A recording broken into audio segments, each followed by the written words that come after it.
I'm here tonight with Sammy Murphy. How's the weather where you're at? Oh, it's good. It's a little cool, but less snow in here today. But it tapered off, and now it's just cloudy, and hopefully it'll clear off and get sunny. Yeah, my wife is from Belburn, West Virginia. Oh, really? Yeah, just right down from you. I have a couple of friends that live down that way. Larry and Debbie Caneham Bond. Uh-huh. You Yeah, know them? Larry Cunningham. Yeah. Yeah, yeah. Yeah. Larry's my brother-in-law. Oh, really? Yeah. Well, oh, wow. Yep, I play music with Larry a lot. uh, who inspired you to be a part of the music industry? Well, to start off, I actually didn't hear no bands when I started. So really, what inspired me was a local band called Roaring Creek Bluegrass. It was Larry Kane, him, and him group, and there's a group. And my dad worked with Ike Sparks in the mines, and with him, and he took and told my dad. He said, "Here, bring home these CDs." And had this boy listen to it, and I just playing with toys, you know. I didn't really know what music or anything of that was. I was just I was probably about 6 or 7 years old, and I listened to them tapes the first time, and I was hooked. It was the songs of Flat and Scruggs, Bill Monroe, all them good ones, and I was hooked on it, and so that's pretty much who inspired me to keep the bluegrass tradition going. Okay. What do you like about being a musician? I like that people around you are like family, and you get to inspire a lot of people through your own music and your own songs, telling your own stories, and being able to share a passion for the music with others. Okay. What is the biggest problem you have encountered in your music journey? As far as encountered, I would say probably a band getting out on me. They backed out on me a couple of times a couple of years ago. I had a Christmas show I was going to do here in Summersville, and I had everything planned together. I had a big company to sponsor it and pay for it and everything. And at the last minute, my band members backed out on me, each and every one of them, and I had to cancel that. And it was a lot of frustration because I already had it planned and I already had it going with the day before. So that's probably the biggest thing I encountered so far. Wow, that is a big letdown.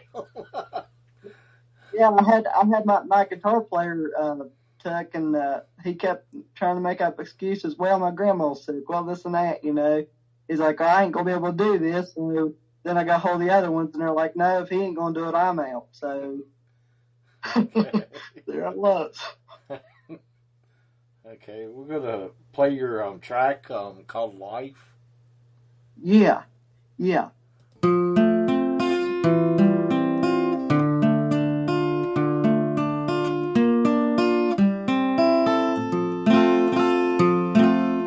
I've been through a lot in my life. I was born early when under surgeon's knife. I was told I would never walk. A few years later, I proved them all wrong. I took my first steps around the Christmas tree. I was so happy, shouting with glee. You should have been there, it was a sight to see from the smile on his child. He was so proud and free.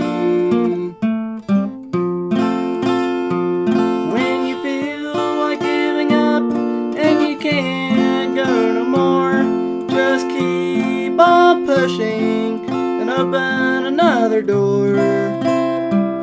Just keep on fighting, and you'll win the war when the battle's over.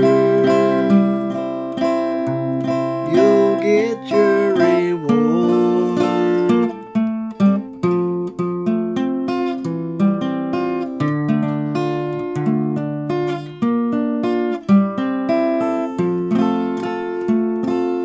14 years later and on down the road, I'm playing a guitar and shooting my bow.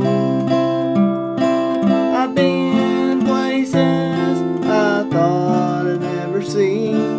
If you was in my shoes, you know what I mean. When you feel like giving up and you can't go no more, just keep on pushing and open another door. Just keep on fighting and you'll win the war when the battle's over. You'll get your reward.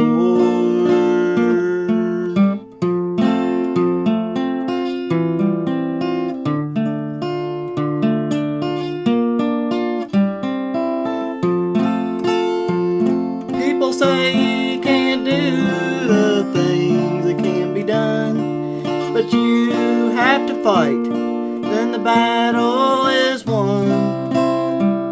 Do your best and try each chance you get. Your reward will come if it hasn't happened yet.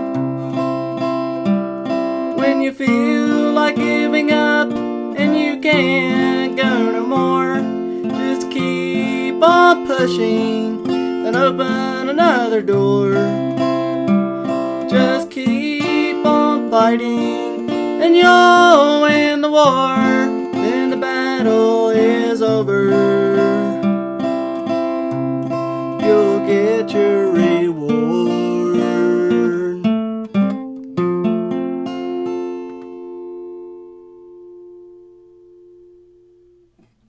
It was a pretty long song. Yeah.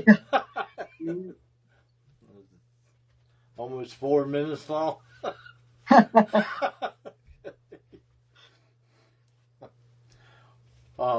What's the instrument that you would like to learn and play, and why? The instrument I'd like to learn is the bass. The bass, because I'll be able to help keep timing with the music, and I'd also learn how I'd like to better my timing, because while on the guitar, I'll do a song fast and I'll do a song slow. And most times when it's supposed to be sped up, I'll do it slow. When it's supposed to be slowed, I'll speed it up. So it's kind of, without a bass, you're kind of lost. Okay. But yes, that's the reason I'd like to play the bass, is to better my timing and to be a better musician, more things than one. Okay. What's the saddest song you ever wrote or heard? The saddest song Yes. would have to be "He Took Your Place." It's a old Flat and Scruggs tune that talks about how Jesus Christ died on the cross for our sins and what all he had to endure, like the thorns upon his head, the old purple robe, all that going on, and what he had to go through. And it really is a tearjerker when you start thinking about it. But Okay. Where can people go and see your videos, music, and events? at my website, actually, www.sammymurphy.com. I have my CDs and stuff on there. I have pictures. I have videos. Also, you can go to my YouTube at Sammy Murphy, and also have a radio show. If that's okay, I'll mention that. Okay. Called Sammy Old Time Music. Airs on Sunday mornings from 9 to 10 a.m. on 97 FM The Boss out of Sutton, West Virginia. That's also on my website. You can go and listen to some shows on there as well. That's awesome. So that's where I've done the radio show since I was 16, and I'm 20 now. So, what's next for you? What you got lined up for this year? well, I've got my bluegrass certificate from Glenville. I received that December 19th of 2020. And now I'm going to pursue a business degree at New River Community and Technical College here in Summersville. And I'm going to finish it up, and I'm going to open up a music store called Sammy's Music Barn, and I'm going to, in hopes of keeping the traditional bluegrass music alive, selling instruments and archives and a lot of different CDs and vinyls, and hopefully get more musicians interested into it, and the younger generation especially. It's very important for our younger generation to get interested in this music and keep it going, because the way they call country nowadays ain't really country, and you get bluegrass, and it's changing. So I believe if we get more of the younger people in it, and we get stuff like the music stores and like bluegrass instruments, and give lessons in music stores and stuff like that, I truly believe that it'll be in good hands. Well, thanks for being on the show tonight. I really enjoyed meeting you and talking to you. Mr. Myers, it's been a pleasure and an honor, and I appreciate you thinking of me. And also, if you want to tell everyone about my Friday Night Live I do on Facebook, Sammy's Jukebox Music Hour, where I play and take requests and stuff every Friday night at 8 p.m. They can check that out as well. And I think that's where you caught me up at, wasn't it? Yeah. Yeah, that's where yeah, you appeared on my feed page thing, and I went and checked you out. Well, Mr. Myers, I sure do appreciate it again, and thank you for thinking of me, and it's just been a pleasure this evening, and thank you for your time. Thank you.